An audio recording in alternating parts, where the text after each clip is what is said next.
Mit der Version 3.4 ist das gesamte Zeitmanagement des Produktionsbetriebes integriert. Die Leitung kann live die Auftragsbearbeitung der Fertigungshalle verfolgen.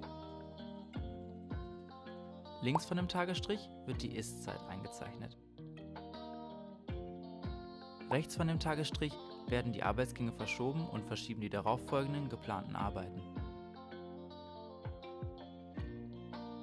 Die rot umrandeten Planungsobjekte liegen eng zum Liefertermin. Die gelben mit Abstand und die grünen noch weit davor.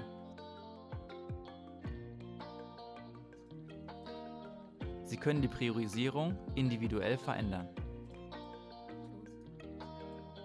Sie sehen, dass sich der gelbe Auftrag vor den pinken schiebt. Nun wurde das hintere Planungsobjekt gestartet.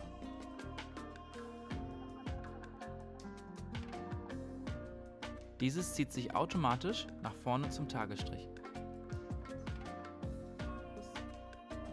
Das erste pinke Planungsobjekt wurde als fertig gemeldet und die restlichen Planungsobjekte werden nun an den Tagesstrich herangezogen.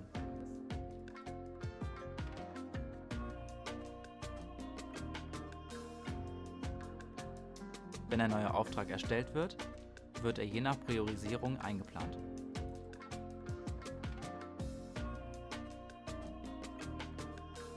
In diesem Beispiel weiter entfernt vom Tagesstrich, da der Liefertermin noch weit in der Zukunft liegt.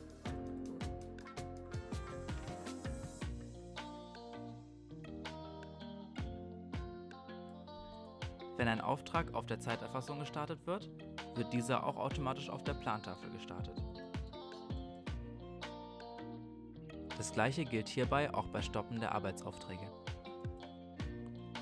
Beim Fertigmelden des Arbeitsauftrages ziehen sich die restlichen Arbeitsaufträge an den Tagesstrich.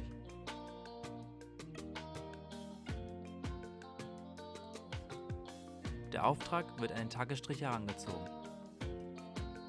Nun kann er gestartet werden.